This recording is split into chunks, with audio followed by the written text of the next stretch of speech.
Hello, Marie Russel. So great to have you on the show. Welcome. Thank you, Elle. I love being with you. Thank you so much for having me. You're welcome. This is our second interview, and I'm really excited. I really loved our first discussion. I'm just looking forward to jumping right in with you again today. And Marie is a transformational yoga teacher and coach. And I'll ask you a little bit more about that as we go along, Marie. But I can't help it. It's inauguration day. Yeah. So I feel like, well, first of all, grateful that this is even happening because, there was so much discussion that communication was going to go down today and that there would only be one channel running. You wouldn't be able to use your phone, internet, all of that kind of stuff. So here we are. Here we are. We keep Here we waiting for that are. day. It's like it Yeah. keeps dangling in front of us. It's going to happen. It's going to happen. Yeah. Kind of a historical day for many of us who have been waiting for a different outcome than is happening right now. And I'm kind of wondering what your thoughts are on that and what you think might happen today. Yeah. I mean, I think that's where we all are. We're trying to think about, how it's going to play out. But the invitation we all have is to sit back. And every time we hear that, I think there's this part of us that wants to resist that. And that's the part of our egoic mind that these times are teaching us how to train our egoic minds that wants to strategize. This is going to happen, then this, and that needs to know the future. And so what's going to happen today is exactly what's meant to happen for this process to continue to unfold, and more of us can become aware at the level that we can take in a healthy manner. And so, yeah, what's going to happen is a very interesting thing. I think that I feel very confident that the answer is love, and the answer is light, and the answer is unity and equality. But getting there, gosh, right? Who knows? Yeah. None of us really know. It's anybody's guess, and I'm not sure that we're really supposed to know. But you make a really good point. This is our training, isn't it? This is our training not to get caught up in what we see happening on news stations and social media, and getting in the frenzy of, oh my gosh, who's going to win? What's going to happen? What's going to happen to America? What's going to happen to the world? And just as you say, what's going to happen is going to happen. And just being able to sit with that grace and sit in that meditative state and be able to not get too caught up with the outcome. I mean, sure, we need to do things. I'm a firm believer we need to take action. But getting in a frenzy and getting all worked up, kind of like I started this podcast, what's going to happen today? It's not really what we want to be, getting too caught up in. Sure, there'll be a little bit of that. Yeah, I think it's natural though too. So I actually appreciate the question and the posit, like how is this going to unfold? And I think that, yeah, again, if we can just allow it to unfold and watch it, just like we observe anything in our spiritual practice, observing our mind, observing our addictions, observing our behaviors, and we want to observe this, knowing that the answer is confirmed. God wins. I mean, one of the teachings that I really love that Charlie Freak is espousing that I heard recently was that, anytime light and love and God defends itself, it wins. We've just been so trained not to do that. We've been so trained to capitulate, to be afraid of it. And so that's the invitation. Whatever's going to happen today, let us be grounded and let us watch, let us observe, let us know that we're winning, even if that doesn't seem like that happened today. Even if Joe Biden gets inaugurated, I mean, we're going to see. Go ahead. Yeah, no, totally. I hear you, and I love what you say, that the answer really is love, no matter what. No matter what happens, the answer is always love, isn't it? There's no other way out of this than love. I agree with you, and I like what you say, that we've never been trained. We've been so trained to be fearful, and we've been so, egoic mind, as you say, is just on overdrive with fear, that we almost give into the fear, and we don't even use our connection to God or to the creator or our light as our most powerful I don't want to use the word weapon, but for lack of better words, it's this the most empowered thing that we have really to navigate through anything. And especially now with so much fear being driven around so many different things. I mean, mind spinning. It's just one thing after another after another. So as you say that, being able to sit groundedly and just not play into all of the drama is a real asset to our own ascension, for Yeah. sure. So Marie, let me ask you that so this political arena that everybody's eyes are on today, what do you think that means from a spiritual perspective? What's happening right now that seems to be playing out for some reason in the political field? Yeah, well, it is our evolution, it's our ascension that's playing out. And so we're using this political party, I mean, this political stage to learn how to transcend our egoic mind, which is, 10%. It's our smaller mind, it's our survival. And so it feels to me that and survival is important, right? If you're being chased by a bear, you're going to need the adrenaline. You're going to need that burst of energy to be able to run super fast. Mhm. But what's happened to us is that we feel attacked by everybody. We feel attacked by our mother-in-laws, our children, our kids, the guy driving the car, and so we're constantly in this state of survival and fear. And it feels to me that we're getting squeezed so much, like you said earlier. Like there's just so much information because we learn through contrast. Yeah. So the question everybody needs to ask themselves is, how much worse does it have to get for you? How much more suffering, how much more anxiety, how much more terror before you lay down that part of yourself that doesn't have the answers, and you ascend to your higher mind, the part of you that can see all of this, from a bird's eye view, that knows it's in divine right order. If you're on the ground floor in it, you can, if you're staring, what is that phrase? If you're staring at an elephant, staring straight at it, all you see is gray. But when you back out, you see this beautiful, creature. And that's Mhm. what I think the political arena is teaching us now. And everybody's playing their parts perfectly.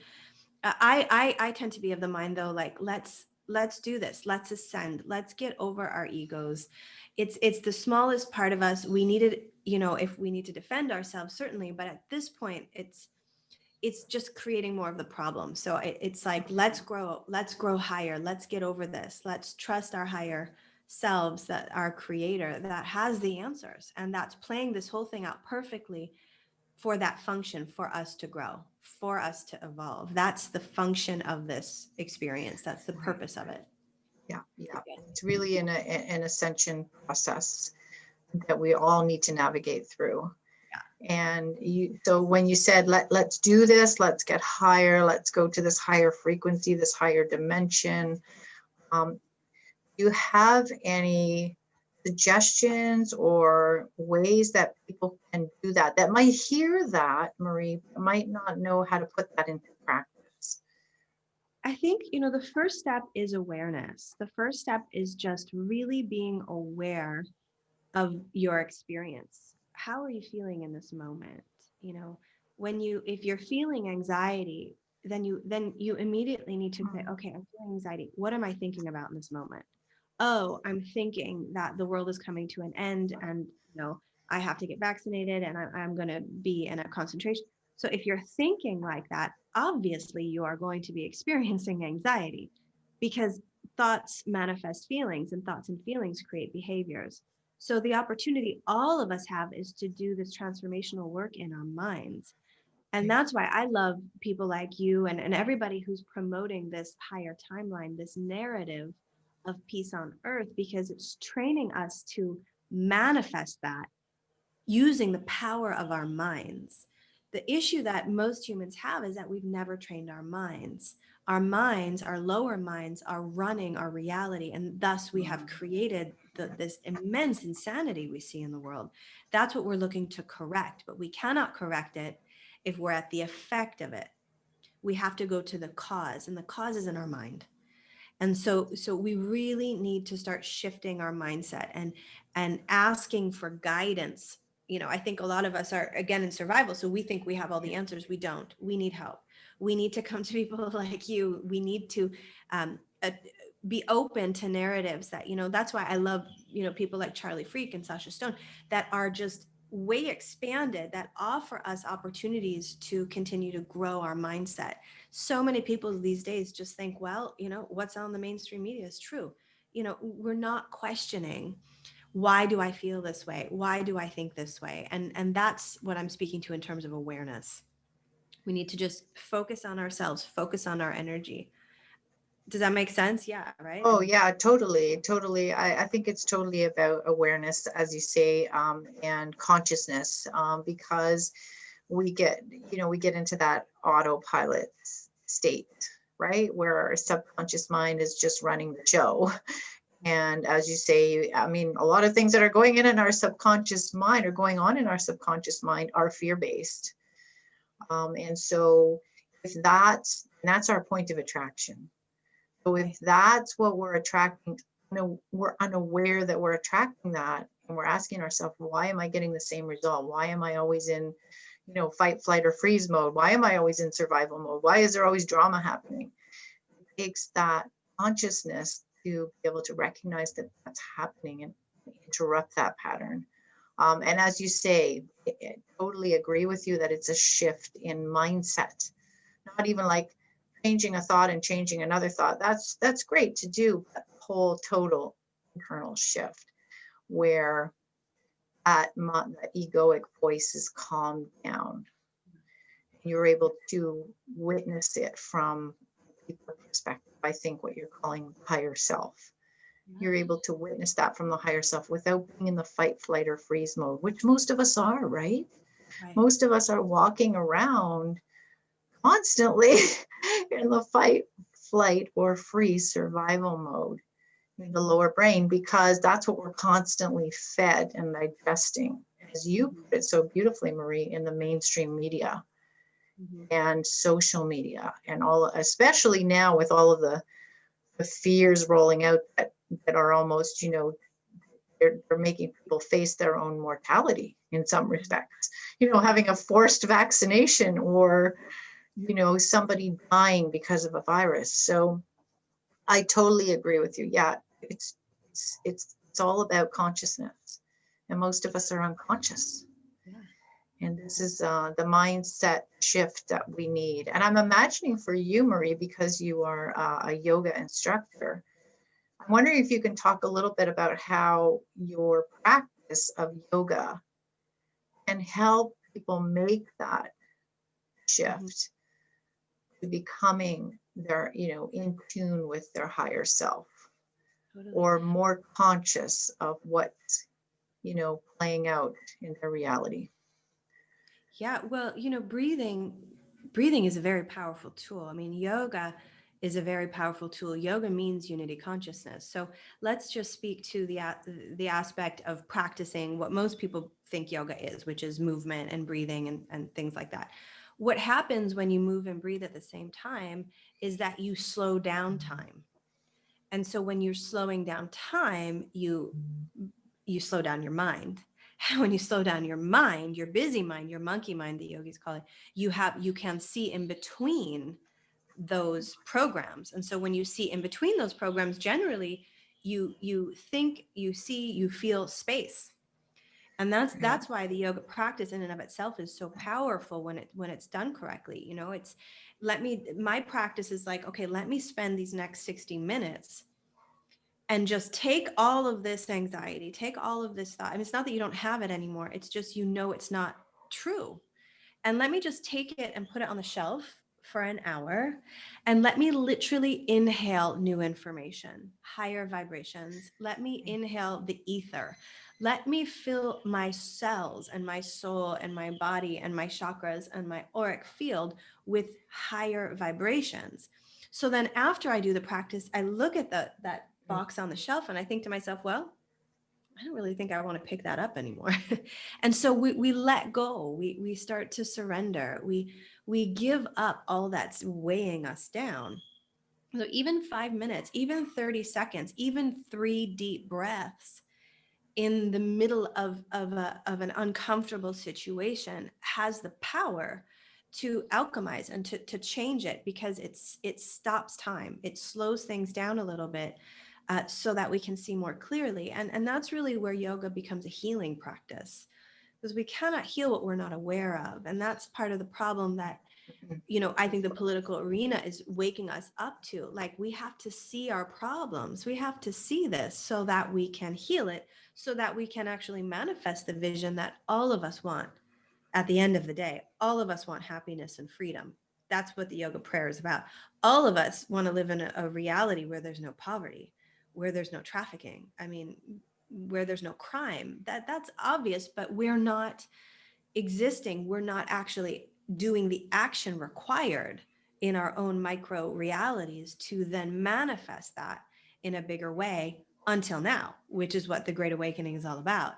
Everybody picking up their cross, so to speak, and going, okay, I'm going to do this work. I'm going to feed myself, fruit or high vibes, whatever you want to call it. But it's like, we've got to align ourselves to the level, to that reality of like one foot in front of the other. I am the creator of my reality, and take responsibility for my reality, therefore affecting the bigger piece. And yoga's been that for me in such a big way, because when I started yoga, just real quick, at 24, I realized, oh, wow, everything I think is make believe. Mhm. That was huge for me. Like, I was like, literally, Wow. everything I think is make believe. I think it matters what age this person is. Like, I was engaging in a relationship with a man 30 years older than me, different religions. I was like, what my parents think of me isn't real. Like, everything that I thought got to be broken down. Now, is that Wow. process easy? Sometimes really difficult. But on the other side of that, any kind of transformational work, when the intention is for light and for love, the gifts on the other side of that are almost, addictive. It's like, I want more of that vibe. And so I'm willing to let go more and more of myself and become more and more of the whole. That's been what yoga has taught me, and yoga's encouraged me every day of my life to let go of the I and be a part of the we. Um, and as I'm in the we, let me be of contribution of a higher vibration in that space. Therefore, like what you're up to in your work, supporting people in maintaining that energy, because the density is really fierce, and we're talking thousands of years of being traumatized that we're healing from right now. So it's not that it's easy, but it's also not that it's difficult. It's just different. Mhm, It's just mhm, different. mhm.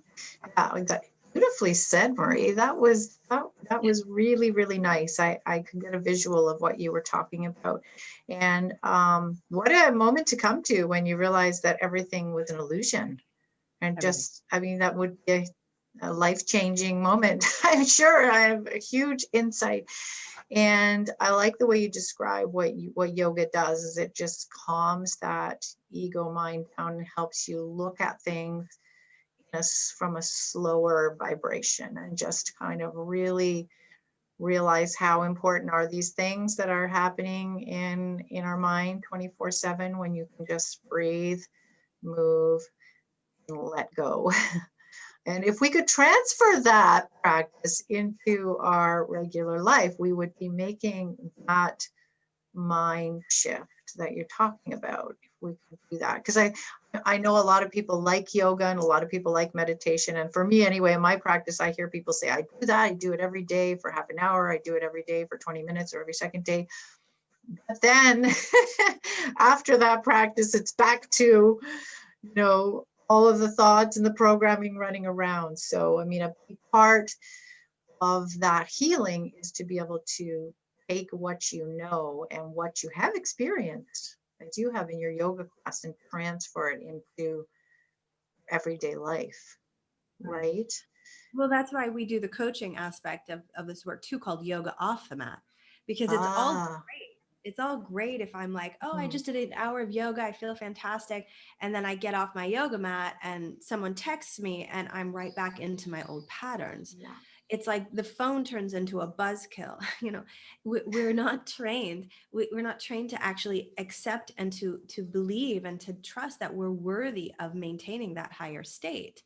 So the idea is that, yeah, okay, let's do some yoga off the mat. Let's look at some programs. Let's look at some tools. How can I shift my thinking right now? Because yoga Mhm. is a state of being. It's we're practicing being in union with supreme consciousness. And the Right. goal is union with supreme consciousness. So if I can spend an hour on my mat, fantastic. If I can spend an hour and then go journal after, it's a lifestyle, right? And then go have a juice and then go play with the kids at the park and then go have an interview with my friend Elle, right? And Right. then rest and have a meditation, lay down, and then go into my next call for the next day, for the next afternoon, and then go pick up my husband. It's a lifestyle. Yeah. It's awareness all of the time. And it's different. It's just different because we are trained to be human doing machines instead Yeah. of really recognize our beingness. How do we want to be? What energy do I want to be in? And then go be that. Right, right. And we've really fallen into the program, the belief that what we do matters and not how we are. Totally. Sure. And I also heard you use the word when you were describing so beautifully yoga, your yoga practice and what what it means to you personally. You used the word surrender. And I wonder if you could talk about that as it applies to what you were talking about a little more. Yeah, I mean, surrender is a beautiful spiritual quality, a characteristic of being, to surrender your will, which is thought, to God's will, which is thought. The issue that a lot of us are having is that we don't recognize that we are ideas in the mind of God. The only difference between us and God is that we were created. We have the power to create, but we did not create God. So that is our issue. We need to surrender this consciousness of, like, it's important to have it because we decided to fall into duality, right? So we wanted to know the difference between good and evil, but life is all about that journey back to good, which is where we came from. So we'll never be at home in the insanity of the world. That's impossible. What we can Mhm. do is learn to transcend that energy and learn how to ground ourselves in love here in this dimension. That's the goal. So that's about surrendering. So, like, yes, I've got to surrender my ideas about money. For example, I've got to surrender my ideas about service, surrender ideas about what I created. That's a lot of what I'm into right now. Now it's like, well, I've created these courses. Well, did I? Or did God create them through me? And that's the level that we're all going through, to clear ourselves, to be vehicles, because life is so much easier that way, because then we're, as Charlie teaches, we're magnetizing, we are existing in the unified field of love. Yeah. In the unified field of love, there's no lack.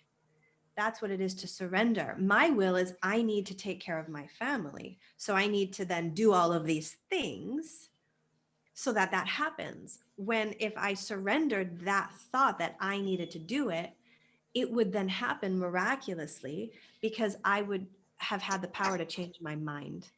And that's really what a miracle is. It's a shift in perception. It's changing my mind about who is and what is the energy that is actually doing. It's not that we just lay around and don't do anything, but there's a guidance that Yes. happens when we surrender. And that's what it means to me, to just lay down my life, lay down my thinking, lay down my strategizing, lay down my survival mechanisms, and trust that I was created for perfect happiness.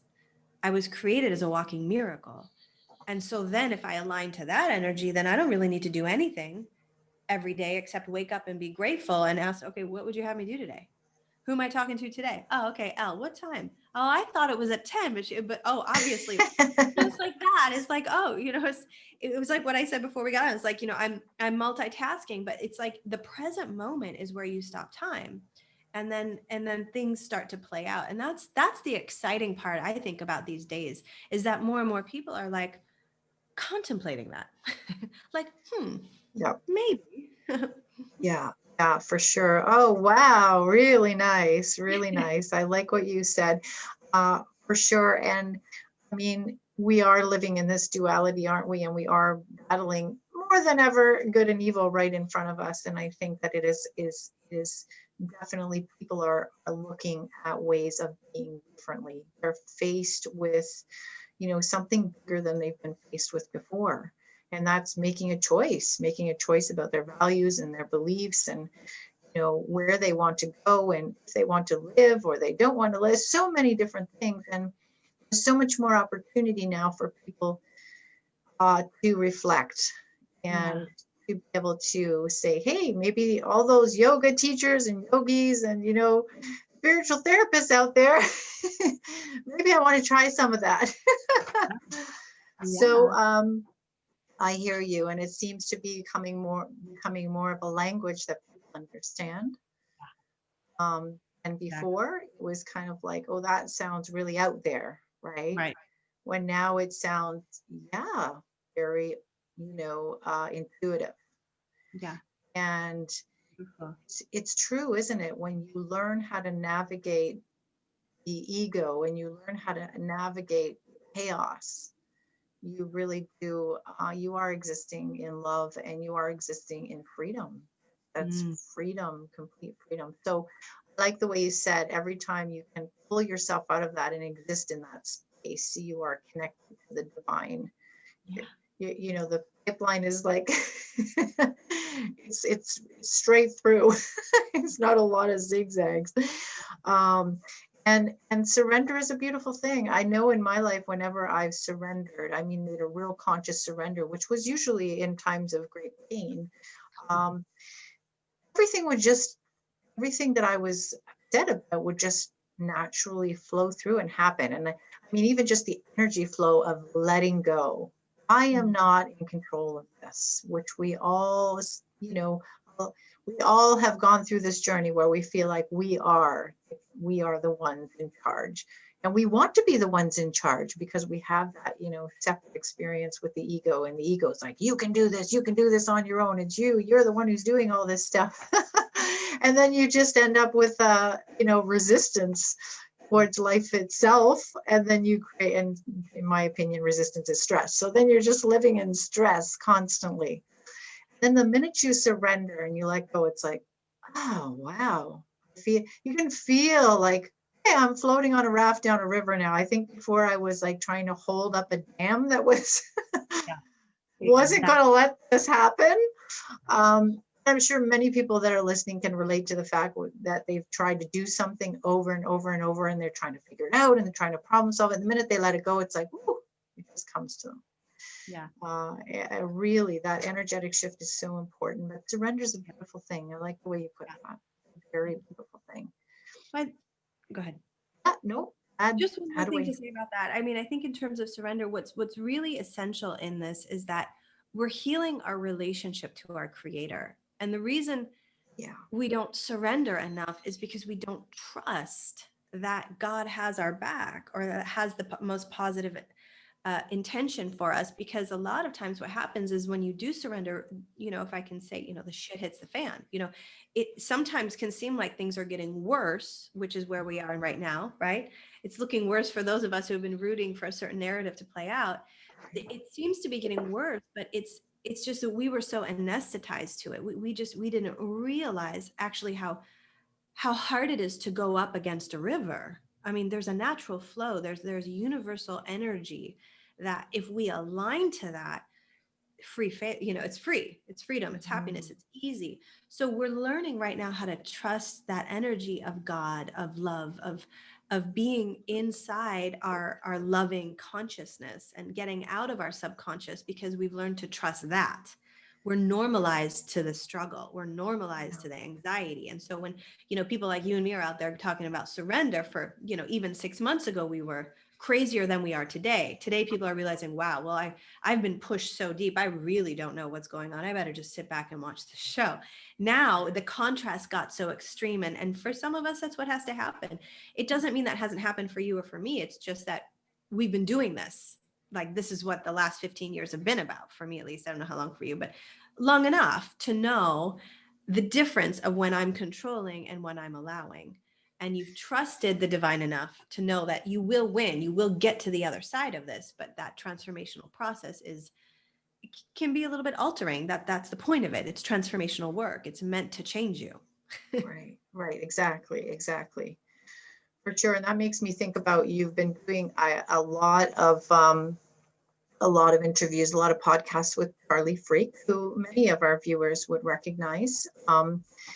And I just wonder what got you started, or what got you interested, Marie, in the kind of esoteric, or the esoteric knowledge, I think, that Charlie shares. How did you, yeah, what kind of brought you to that, or how did you come to be, really attracted to that information? Yeah, what started it? I think I've always been curious about the nature of reality, Yeah, and anyone who could articulate reality um, from the level that Charlie for me is the level of teacher that I've had teachers, but for me, he's his way of being holistic about it all, the yeah, numerology, the symbology, the Bible, the right, Bhagavad Gita. It's just, it doesn't have any holes in it. right. And that's what I've been looking for. And on a side note, on a personal level, the first time I saw his face, he he looked to me like my yoga teacher that I was married to for 30 years. So like Oh, I was like, oh my God, like that looks like Larry, but evolved. Larry was fantastic. He was an amazing yoga teacher. We all have teachers along the way, but for me, mm, Charlie was like, he was what I saw in Larry that taught me that my thoughts were make believe, that encouraged me at yeah, 24 to step out of the organization of society. I moved from Ohio. I was in politics. I moved to San Francisco. I put a flower in my hair. I started, doing yoga full time. And he inspired me to do that. So then when Charlie showed up, now 15 years and Larry's been gone for 10, yeah, it was like, oh, I can hear him, I can see him. And it's not always been easy to hear what Charlie has to say. It's mm-hmm, certainly but that is the role of a spiritual teacher, is meant to push our buttons. So it's like what we started with this conversation, so that I can be aware of where my buttons are, where my attachments are, where even more so are my barriers to love's presence within me. mm, yeah, Charlie's so amazing at that. Like, and he's like nail, nail, nail. And so for me, I know how to surrender and how to be taught. I know how to be a student. And I think that a lot of us are, very intellectualized about a lot of the spiritual information, or the news, mm-hmm, or politics, or ecology, or whatever it is that we think economics, we think we know about things. And I love to be a student. For me, that is the safest place to be. And finally, as it relates to Charlie, he really encouraged me. Their level of faith, him and Colleen, is immense. Like, yes, it is. faith in us. Like, Yeah, I still have issues. Like, I look at humanity and I go, there is no effing way. I mean, we are so far gone. My ego's like, there's just, I mean, the level of it. I mean, yeah, and these guys just kept going and going and going. And their level of faith just really encourages me to up mine. Um, mm-hmm, and they literally pulled me through that portal, because I was struggling so much when I started. I think I shared with you, speaking out publicly about where I stood on so many of these things. My whole community, disintegrated, and it was like everything I'd worked for the last 10, 15 years just felt like it was falling apart. And that's what we learned from the teachings of magnetism from Charlie too, is that the more you evolve, the more you step into your reality of love and the unified field, the more you repel. mm-hmm, So yes, you repel, but you also attract. And so they just gave me a lot of encouragement to just keep walking forward, and knowing that, I didn't do anything wrong. I think that's what a lot of people are afraid of. We're so triggered around, like, being good enough, or being lovable, or being liked. And it was like all of these people that I loved and I was so invested in, not liking me, really showed me so many of my deeper attachments. And Mhm. and those guys just encouraged me to just keep going, that I hadn't lost my mind, Right. that I was on the right path, even though it does sound, a lot of their teachings, like, to an untrained mind, it does sound like insanity. But what you learn is that, yes, the world we live in is insane. We are insane, and we are Yes. stepping back into our sanity. So, and we have everything upside down. So, Right. Right. Yes, exactly. So the duality is the inversion, yes, that exactly. everything we have been taught is insane. And Total it's really hard for us to recognize what sanity looks like. So it's hard to trust. That can't Yes, be possible. Yeah. Yeah, yeah, exactly. yeah, for sure. So having said that, and you mentioned a little bit about, we're definitely at choice point, right? We're definitely at choice point. You're choosing this lifestyle or you're choosing that lifestyle. And I mean, I'm a real gray area person in a lot of things being a therapist, but in terms of my personal feelings about this, no, there's no gray area. And I've never even seen like the gray areas just kind of disappeared. There's no gray Totally. area I in love that anything you now. said that. I feel the same way. It used to be that there is not anymore. There isn't, yeah. Yeah. So I guess it's that divide between ascension and the resistance of ascension. And I'm just wondering, because what you said was about how some of your community, I think you mentioned, turned your back on or just didn't agree with what you're saying. So my next question to you actually was going to be, how has having this information, this knowledge that we're talking about, affected your life, both professionally and personally, if it's okay to ask you that? Yeah, I love that question. It's so much better now. I mean, it's so much, my life is so much better than it was last week and the week before. And that's what I'm realizing is like, wow, well, okay, this stuff really does work. I think a lot of, and I certainly, I've intellectualized a lot of this. I thought I was doing it, but that's what, Mhm. again, Charlie and Colleen have been showing me. Like, you think you're doing it, but we're talking about total surrender. Can you let go of your business? Yeah. Like, can you let go of your reputation? Can you let go of your life's work, your online courses, your trainings? Can you let go of all of that? And the more that I said, okay, like we talked about, I was like, okay, wow, did it get better and better? Instantly? Well, quickly, not instantly, because there's a process of detachment. Mm. Yeah. There's a process of grief. There's a process of detoxifying too, Yeah. physically and emotionally and spiritually, from those, what I see now as, and if I can say this, demonic tendencies, really, of being brought down, because all of us are meant for ascent. All of us are bright, all of us are light, but I was being brought down. I was trying to, you know make a business, make a living out of spiritual content. So one of the master lessons for me has been, modeling what Charlie and Colleen are doing. Be like, okay, I'm going to do this for free, and let's see what happens. Okay, like, and literally we got down. Then all these people wanted money back, and it just got really ugly. And it was like, then I had to really look at money and what is it for, and how do we operate, and if there's all of this money in the world, why do we have poverty? And really looking at how can I restructure this for my life.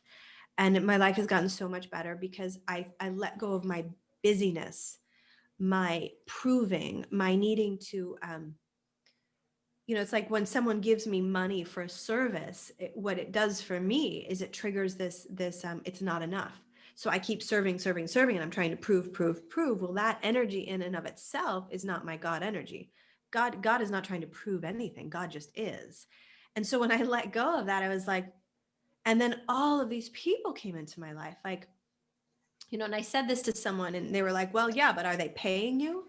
And I thought, see, that's the problem. That's not what this is about. It is about service. It's about being abundant. And then miracles occurred, like miracles like you can't believe. Someone from 10 years ago came into my life and said, hey, I haven't even spoken about this publicly, but I will next week. Can I buy this aspect of of your intellectual property, essentially, that we had registered in the US and all this stuff. Right. And so then it was like all of this funding was coming in for what I really want to do, which is have a nonprofit and build a community here in Mexico and have a center and, go in that direction. So all of that couldn't happen if I was holding on to my version of it. And my version of it, which is, I think, true for most of us, is not as powerful and as easy as God's version of it. If we emulate nature, nature doesn't struggle. Birds are not trying to fly.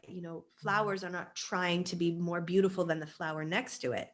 Nature exists in perfect synchronicity with in and of itself. So if I can be more like that, then things will get easier for me, and they have, and it's been very alchemizing and really surprising. And I'm still in the middle of it, so we'll talk again, and I'll be able to share more. But it's been like, wow. That is wow. Wow. Holy, that I love this. I love what you said. God isn't trying to prove anything. God just is. Yeah. That's beautiful. And I think that really sums up so much, because that's what we've been taught to do, is to prove ourselves over and over again, and to prove ourselves not just worthy of ourselves, but worthy to everybody else. And it's complete competition, kind of like this person's over here and I'm over there. And we are not doing that. We are not just existing in our own, I guess in our own divine nature. We are so busy doing that as you say, the miracle is on hold. Yeah. Until you make that shift and you just let go and you realize that you're the person who's holding up the miracle you want. Yes. Or the person who's holding back the things you want, or what you want to create. I mean, and I guess that's very true of, if you want to call it the law of attraction, really the universal law, that what we vibrate comes back to us, and that everything we want is already exists. We just need to line up with it. And I think that's when I hear you, I sort of feel like you're taking that direction of, I'm not going to do it this way anymore, because this way is always feeling unworthy and like a lack. Yes. But when I move over here and I'm like the tree in nature and I just exist, then what I want comes, it flows, it's abundant. And it is that connection to, as you say, a supreme consciousness or God or whatever people want to call it, the creator. That there's, once we try to control what we want, that's completely different. Yes. It's a completely different experience. It sounds amazing. And so it's transformed your life, it sounds like, in a more positive way, and it just keeps getting better, which was really exciting to hear, that it just keeps getting better. How has it, I guess, transformed your life professionally? I'm kind of wondering, because that sounded personal and a little bit professional. How has it transformed your life professionally? Well, I mean, on a very logistical, way, in a very logistical way. I mean, I was working with a team. I had hired a team. I was, sending out emails and make all of my scheduling for social media. I was, I had a more professional podcast format, editor. Now podcasts are Zooms, and we're throwing it out there. There's no more like putting in the music, and so I was going in that direction. All of that stopped because really, and that's why this political situation is so huge for all of us. It's a portal. If we can see the light in it, it pulls us through, and that's what happened. And if you say that out loud, it will repel those who are unwilling to do that. So when my community went away and asked for money, back for services and so forth, I literally had this moment of like, well, I have no money to pay my team anymore. Like we basically ran out of money. And so then sit in that space of, okay, well, how do we now pay for the children's school? How we have rent, I mean, have food. And so that's a very real situation, right? In this dimension. And then people would come, and then ideas came, and then, money came from a totally different thing. And then people came over like for brunch and brought like huge buckets of fruit. Like things were happening. And it reminds me of my study in A Course of Miracles, which is that one of my favorite lines is that there's no order of difficulty among miracles. So money is a big one. So I had to, okay, I don't have any money right now. Well, let's see what happens. How am I guided then today? Can I get that connected to this? Can I be that fearless? Because that's a core survival. I mean, to survive, Yeah. I mean, to eat, to have shelter, those are the core, those are needs, those are non-negotiable, um, but that's what changed. And then, with Charlie and Carlene, okay, just, give it away for free and trust, because that is nature. Nature is magnetic. So there is no lack in nature. So if I step there, then it will happen.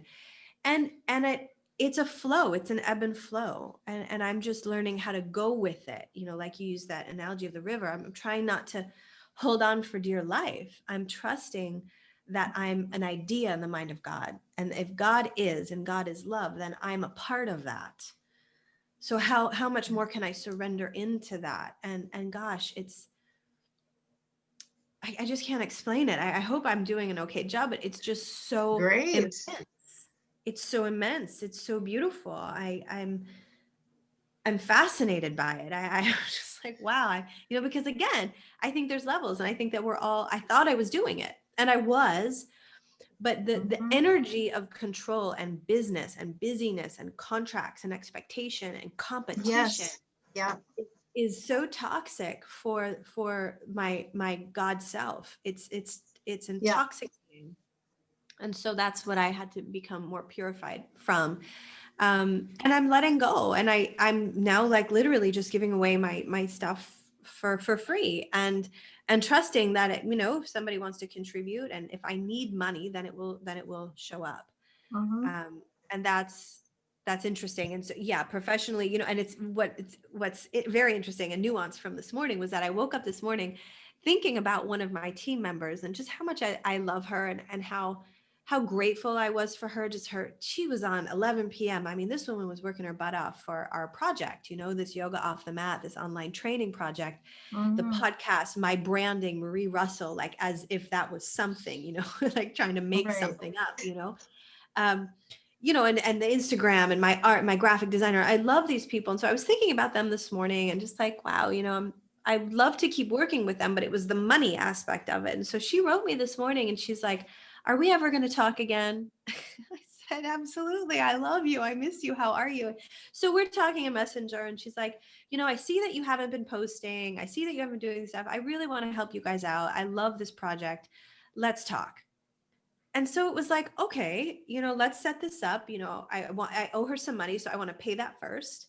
And then let's talk about the future, and let's Mm. look at how can we continue this great work, because the intention is pure for all of us that make a business in coaching or therapy or yoga. Yes. The intention is service, but the commerce of that Yeah. pollutes it in a way that we cannot. I don't know. I was unable to remedy it inside the system. I see a lot of spiritual teachers and coaches that I've enrolled with, programs I've paid for, that seem to have sorted some things out. But for me, I just think my lesson was total surrender. God wanted me Yeah. 100%. And so Mhm. this was a lesson I had to learn. And who knows what the future looks like, if I'll charge for programs in the future. But I don't think so. I just love this energy of service. And I'm Yeah. excited. Wow. And you bring up a good point that the money aspect is probably one aspect that people hold on to, because they feel that is the piece they can't let go, and they don't, even, even realizing that it might be that commerce piece that is getting in the way of what they really, the flow of abundance to them. And abundance doesn't necessarily have to be money. It can come in other forms. And for you, I mean, I heard some of that other, people that were doing things, or somebody coming with, a big bucket of fruit, or, we always think money, and we've always been trained to be focused on money. And even when I think of the book The Secret, that most of the examples were about money. Yes. And I don't think it works that way. It's the abundance comes in so many forms, not necessarily money, but money is that big one, isn't it? And I can relate to being a spiritual psychotherapist. And I just call myself a spiritual psychotherapist because I tend to use a lot of, my own teachings of spirituality in my practice. And not all psychotherapists do that. I've been doing that for a number of years myself. I remember the marketing aspect, and when I went out on my own, and to be honest, it was an absolute nightmare. Right. I was just like, I do not want to focus on numbers and this and that. And of course, then, I hadn't come to a place of transcending my ego to the point that I have today when I started that process. But then, of course, you get hurt because then I'm putting out all this stuff, and it's not like, getting a million shares and all this stuff. And then when your ego is wrapped up in it, which I don't even know why it was, but I think it was just so new. And I was working with somebody actually doing this, and they were constantly saying, well, we should have the numbers and there should be this and we need to do that. And so that started getting in my head, and I started thinking, I'm not in a success at this because, and then like you, Marie, once I transcended that and once I became kind of like, this is not about that, it never has been about that, well, then it just changed. Right then the opposite happened, and it changed, and I was able to let go of, well, people wanted to see things or they didn't want to see things. That was their own free will. It had nothing to do, as long as I was outpouring Right. this love or these gifts, that I could. I feel so honored to be able to be in this field, to be able to share with people things that I know can aid them on a spiritual level, whether they choose to or not. I mean, there's many, many people to get that from and listen to. It is a real privilege. I don't even know if I want to use it, but it is a real honor to be able to be in service, as you talk about, in this way, because it touches people's lives. And we all touch each other's lives, but to be put in a position to be able to spend a lot of your time doing this is really an amazing thing. Totally. I hear you. I remember, and when I let go of that it was so beautiful. It was just like, oh, I can just be myself. I can just do my thing. And I don't, and people would say, how many views did you get? I don't know. I'm not looking. you know, and again, we're just, because we're so, it's like, again, we're just all so programmed that, we're not being a success if we're not getting numbers when it comes to social media. That's not true at all. Yeah. And I learned that's not true at all. And I would go places where people would say, oh, I love this, or I love that you did, but I just didn't hear from them, Yeah. and they would say, I love this and keep doing that. And it's never been about that. So I understand that struggle. Yeah. It's a big It's one. And, real. it's real. We look at each other too as, how could we monetize people? Mm-hmm. And that's the problem for like, Yeah. that's, I think, a cabal construction as well. Like, what can I get from this? Like, I'm putting Yes. this out so I can build my list, so I can sell my products. There's something in there that's just off in 5-dimension reality. In this level of consciousness, that doesn't exist. And so I kept trying to pull into, like, well, this, I have to monetize this. Like even the woman who wrote me this morning, she goes, I see that you're getting a new audience. We need to strategize this. And I wrote her back, like, no, we can talk, but we're talking about a different model altogether. Mm-hmm. And Yeah. and that's what I find myself excited about in terms of being a leader in this next reality, is like, well, I think that's why God has me going this deep into it, because it's like, I'm purifying and I'm learning how to do this in this timeline. And that's all this is. Like, people ask me about children's education and this and that. And it's like, well, we've worked this out. Like, our kids are in an agile learning center. They're in self-directed. We've sorted certain things out. And this is why I think I'm sorting business personally and professionally. Like, who am I? Like, do I really want to have a brand? Do I want to be like a famous coach? Not really. I want to be a lover in the world, and I want to have an amazing lifestyle. That's it. But it was always like, well, if I had $1 million, then I could have no, it's like, I have an amazing lifestyle right now. And I just want to keep nurturing that. and inspire Yeah. others who are magnetized to that, and show them how to do that, Yeah. simply because I'm a little bit before in the timeline, not because I'm ahead or better or anything. It's just, Yeah. I just did it a little bit earlier. That's all. And I hear you. And yeah, it's about wanting more of the feeling that you have now than it ever is about that. And I just remember the relief I felt when I made the shift, and I was like, oh, I feel so free. I can do all this stuff and not be thinking about always in the background. You need to check, you need to look, you need to see. Oh, Oh, that yeah. is just that is so, well, like we said, that is the definition of insanity. The fact that we are talking to ourselves in that way, and we are making ourselves commodities. And when you were talking about how to, because I know this is an issue, and for some people that'll be like, how can I ever do that? How can I ever live? And I know that, when you were speaking, I was thinking to myself, even in my own practice, and hearing what you said, how to like surrender that, and where was it going to come, is what came to my mind was somebody saying, like, having a session with them, in your case, maybe having a yoga, consultation, or a yoga actual practice session, and saying, just pay me what you feel this was worth to you today, or what you can afford. Right. That feels different. Yeah.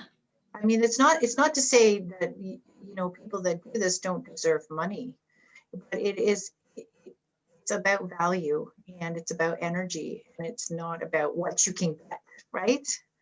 Totally. Well, you know what you And say is so important. people would give you that, would say, I think this was a really good, yoga session, and I'm going to give you this money. And, Yeah. it would be through a different energy. Yeah. Sorry, go ahead. I think I kind of jumped in there. It's perfect. It is a different energy, but a deeper cut of that as well is that you have already valued it. Yeah. At $1 million. Like you've already valued it so high that you're literally practicing detachment around other people's value. You're not trying to control the monetary number to that, or the paper attached to the value of God's work. God's work is coming through you. Someone can see that that's worth $50 or that's worth $1,000, but the detachment of it from where I saw Charlie and Colleen, and it really happened because it was one of the shows, one of the big long ones with a bunch of people. And at the end, Davina, the moderator, was saying, if you want to support their work, you can go here and there. And Charlie had said, look, guys, take care of yourselves. We're good. If you want to contribute something for today, go to this person for astrology, go to this person for that, go to this person, and thank you, but make sure you're taking care of yourself. And he said to me that what happens is that people give more based on that. And what I saw him demonstrate, him and Colleen both, was they were so out of survival. Like they were so in the field of faith and trust and abundance that it didn't matter. And matter is a big word. It didn't matter.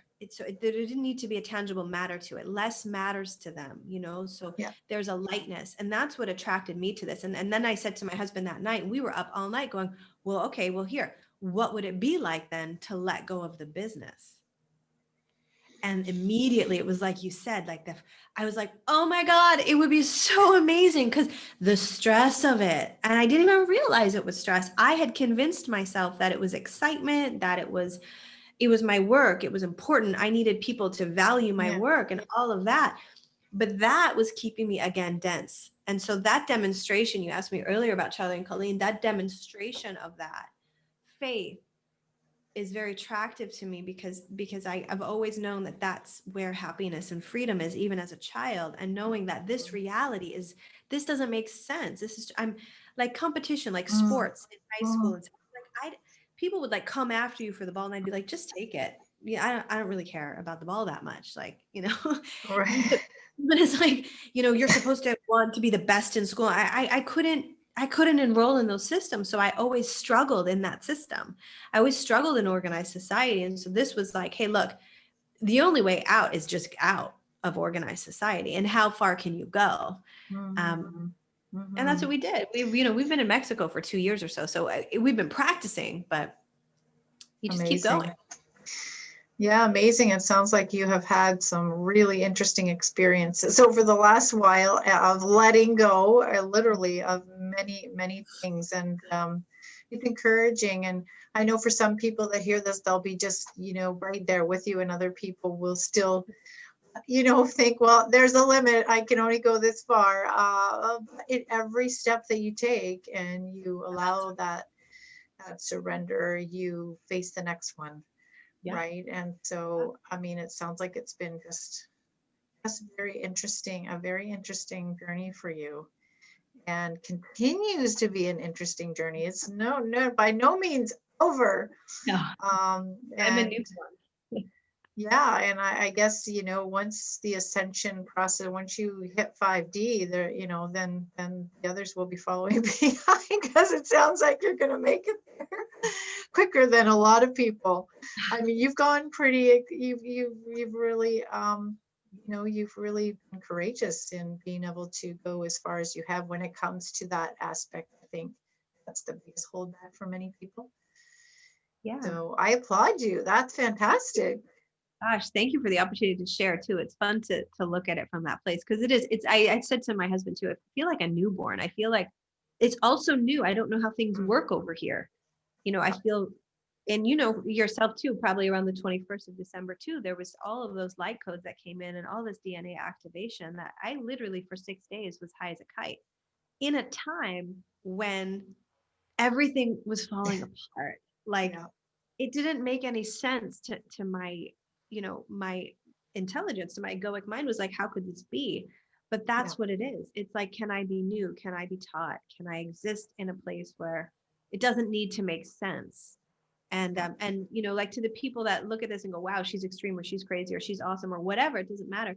It is baby steps. It's one step at a time. Yeah. and and let's just keep taking steps. And now we have this immense opportunity to take some leaps as well, some quantum leaps. And the more that we do that, we create space for our brothers and sisters to walk, because we've cleared that path.